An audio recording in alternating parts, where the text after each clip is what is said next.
Do you want to hear the questions before to give you a little bit of structure, Yeah, or should we just go for it? let's go for it.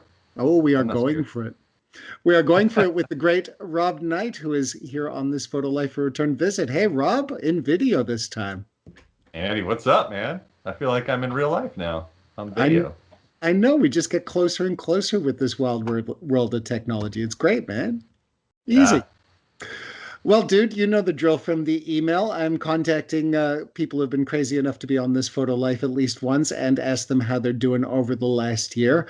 Obviously, you are on that list and with a smile too, because it's so good to talk to you. We've just spent, what, a good hour jabbering away before we hit record. So there's that. Yep. And, dude, so that I don't take up all of your day over there in Georgia, let's get to things. How you been? I think is the first question. How's the last year treated you? Good or bad? I think on par with the way it's treated just about everybody else. Um, it's a tough time to be in the traveling business, which I mostly am in normal times. So I've really honed my webinar skills and my online training, and it's been rough, man. It's a crazy.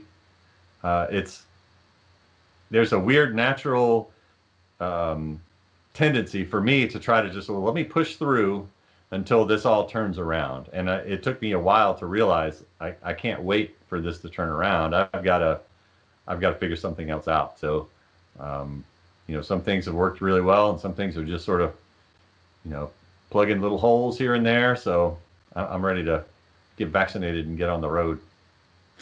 I imagine, man, and you are so not alone. We were talking about this a little bit before air. It's been a brutal, vicious year for anybody who's even close to tourism.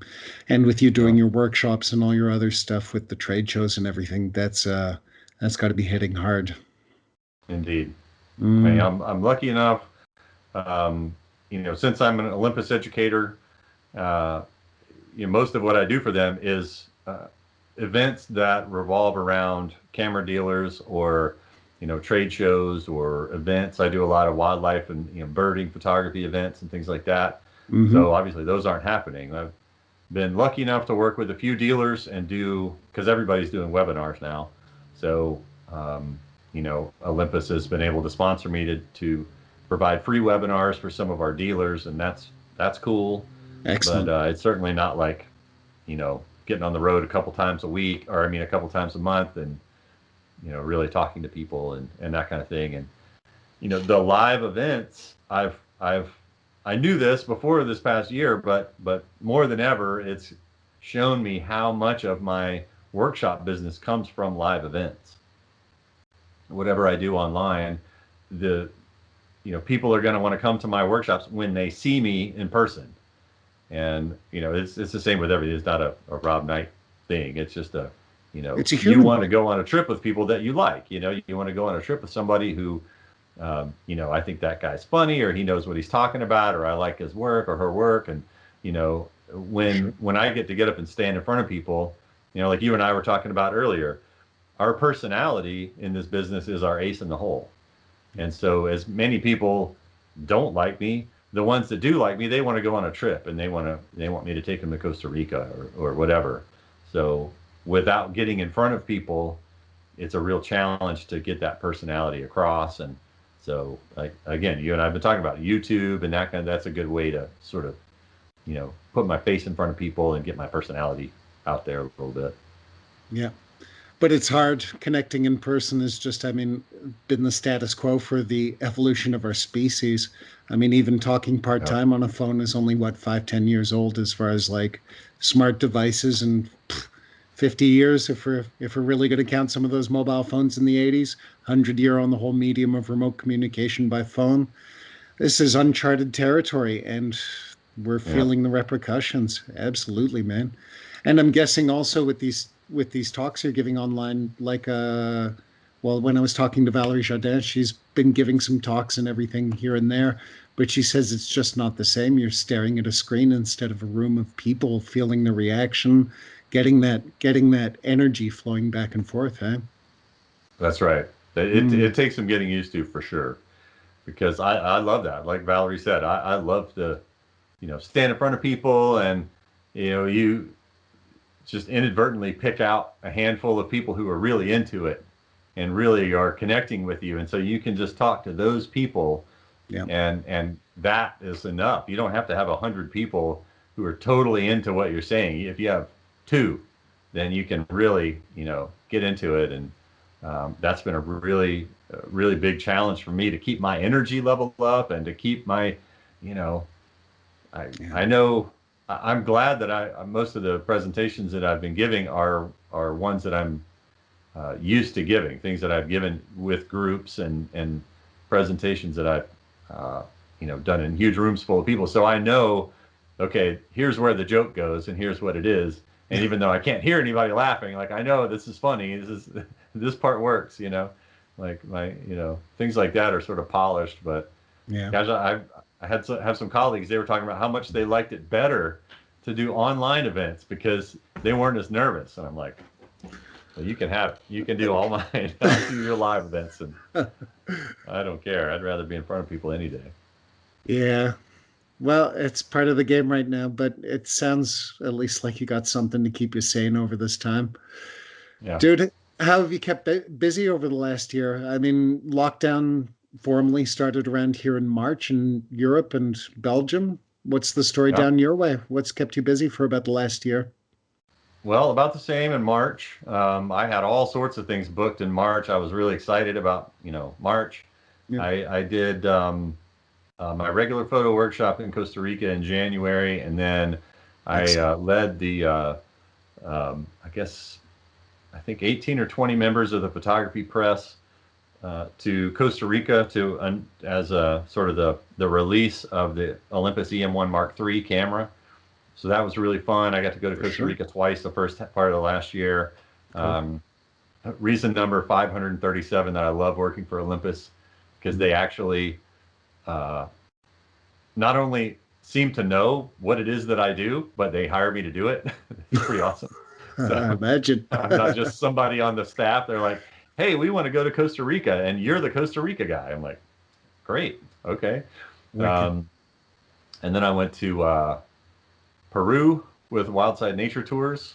The Wow. like second or third week in February, did the Amazon River. That was amazing. And Okay. then the world closed. And so I did, I believe it was the Out of Chicago virtual expo. Yeah. I think that was in March. I did 3 or 4 panels for that. I did a couple classes and a panel. And one of the panels that I was on was with David Akubian and Judy Malik and Steve Gettle. And it was about photographing close to home. And Good I'm on topic. this panel, and I kind of was sheepish after a couple of minutes because I realized I don't photograph close to home. I hardly ever even get my cameras out, especially not to shoot wildlife. And it was I think I was at photographing wildlife close to home. Yeah. And so I basically just was taking notes during this thing, like, yeah, that's a great idea. Cool. Yeah. Mhm. And so I went and developed my own bird studio in my front yard. Right So on. I set up 8 different perches and put my feeder out and my bird bath. And so I could sit in this one spot in front of my house that was under my front porch. I'm in the shade and I can photograph almost any hour of the day. And I'm going to get different birds and different backgrounds and lots of different angles. And so I did that. And I learned a lot about the birds in my neighborhood. And like I had no idea how many species were around here. And took just thousands of photos, as you can imagine. Just get up in the morning, grab a cup of coffee, go out and sit in the yard and take pictures. And um, Awesome. so that was cool, and it allowed me to get really comfortable and really familiar with the OMD cameras that I use. Yep. Autofocus settings for different situations and different functions, and Without the that talk pressure about of leading a workshop, too, if you don't mind me jumping in. You get exactly your right. own time and you kind of reset for yourself, don't you?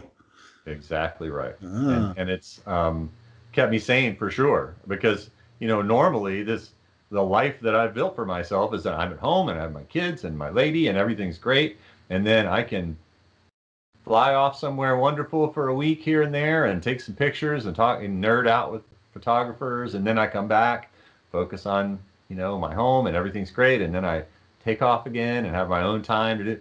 Well, I don't think I understood how important that is to my well-being.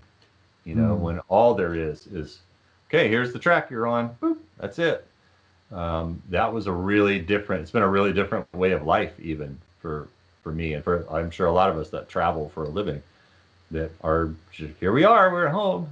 Yeah. It's different, but yeah, the online training is a thing, and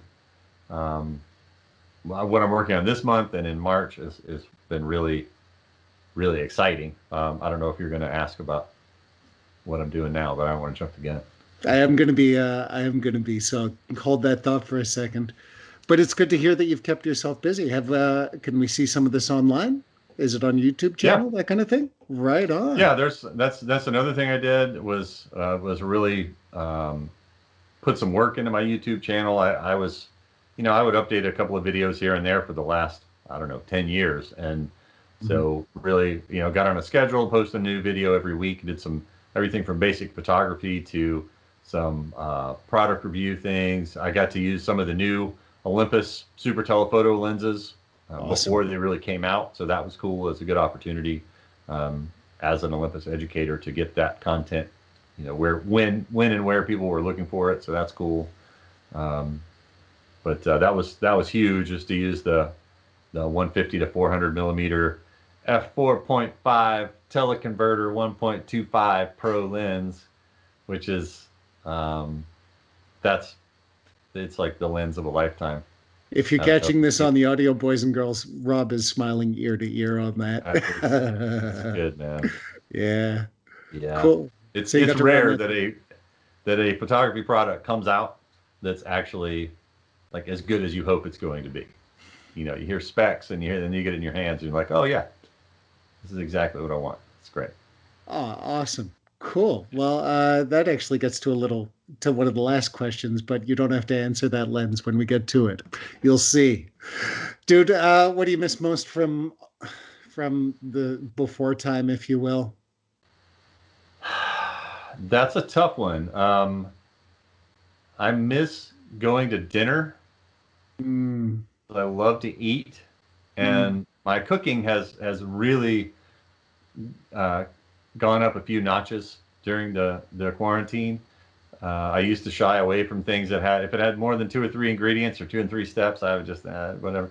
But I can make some pretty good stuff that I'm really proud of, that I've developed over the last year.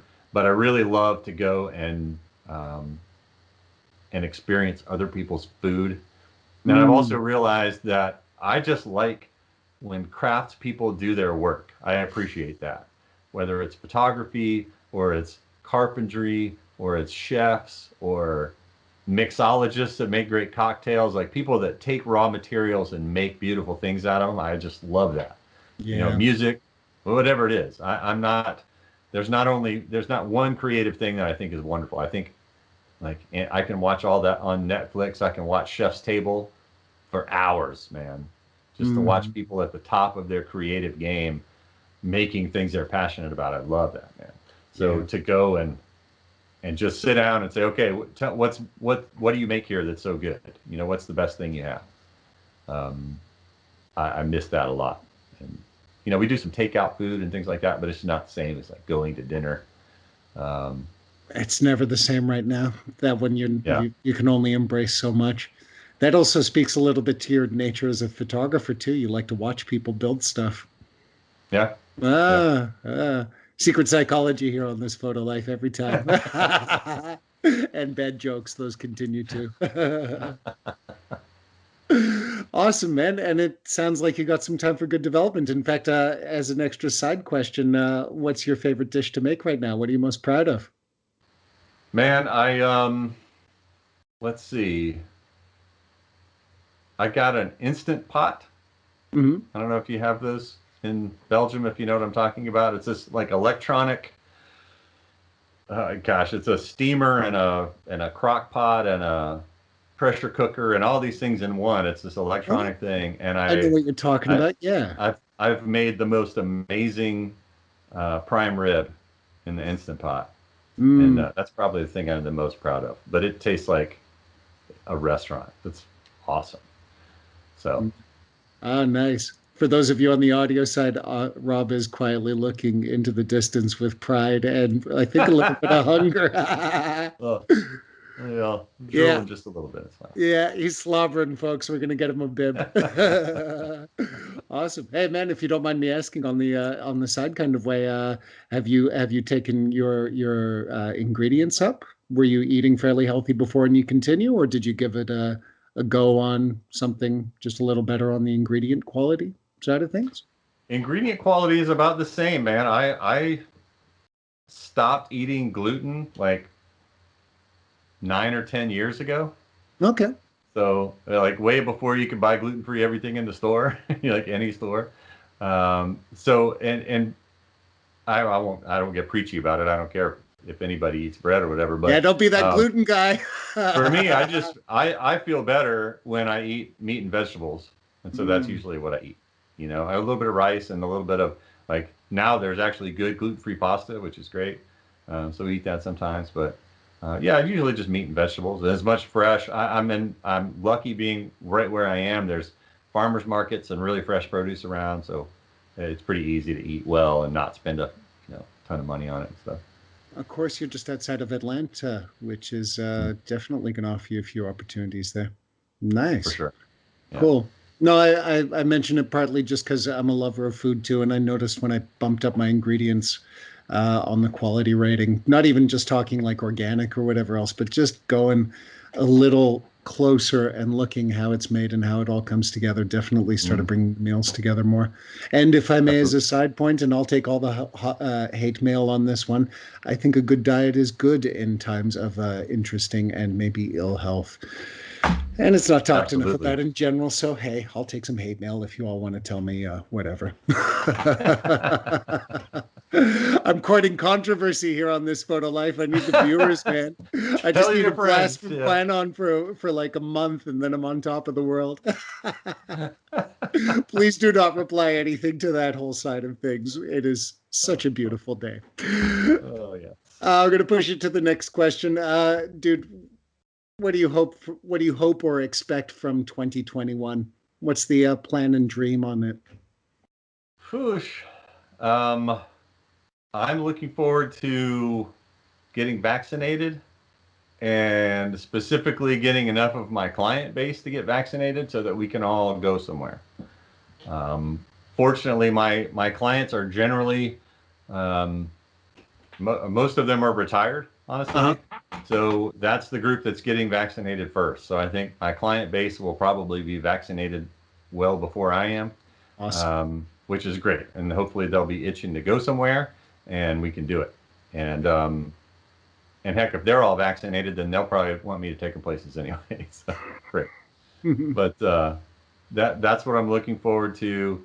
Um, this online masterclass that I'm teaching now, I'm hoping to continue that into the future as just part of what I do. One of the irons I have in the fire.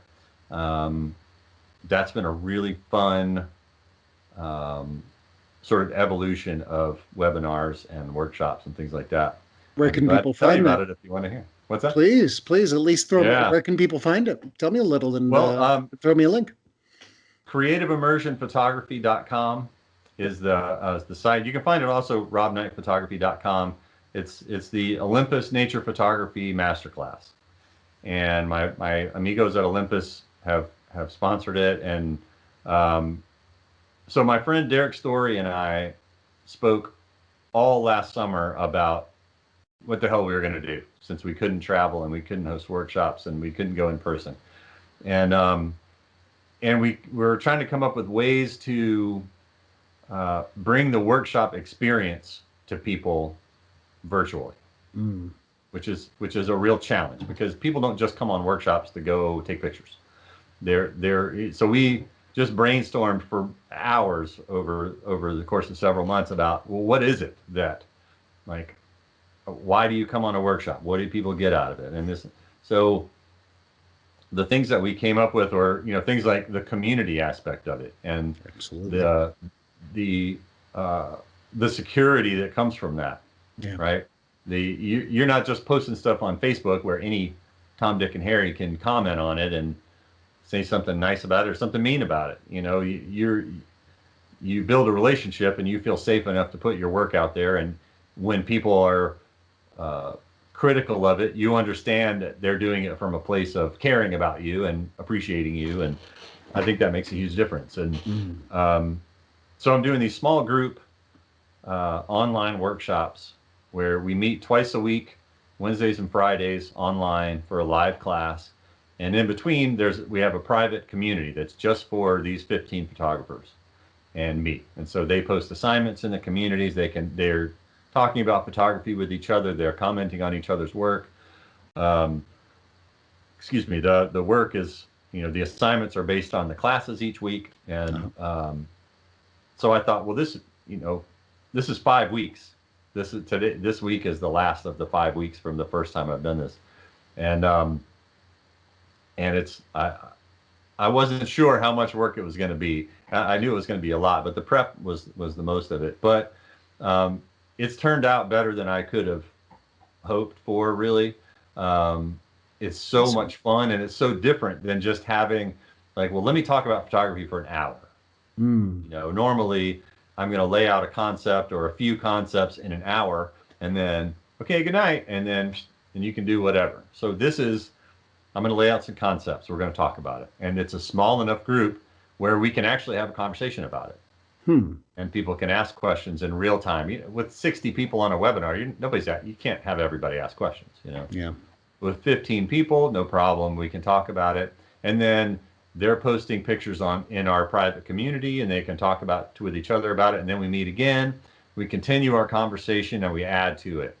And that happens over the course of 4 or 5 weeks. And it's really cool. Like, it makes me happy just to think about it, because it is this continuing conversation about photography instead of just, here, do this. Yeah. And as an instructor, to have that feedback, like we were talking about, that we miss from real classes. Yeah. It's been really, really rewarding. And I was, you come up with a kind of a new conceptual thing, you don't know, but this first one sold out in about 2 weeks.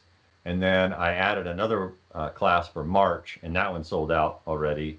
So fantastic. Congratulations. Thank you. Thank you. I would love to do one of these every other month, even when the world opens up. Because, and the way that Olympus is involved this is basically people who use OMD cameras. So rather than just say, this is how you take a picture of a bird, this is the lens I use, and these are the settings I use in my Olympus camera. So it's very specific. Which is good. One of the when things, you want to nail your Olympus system. Yeah.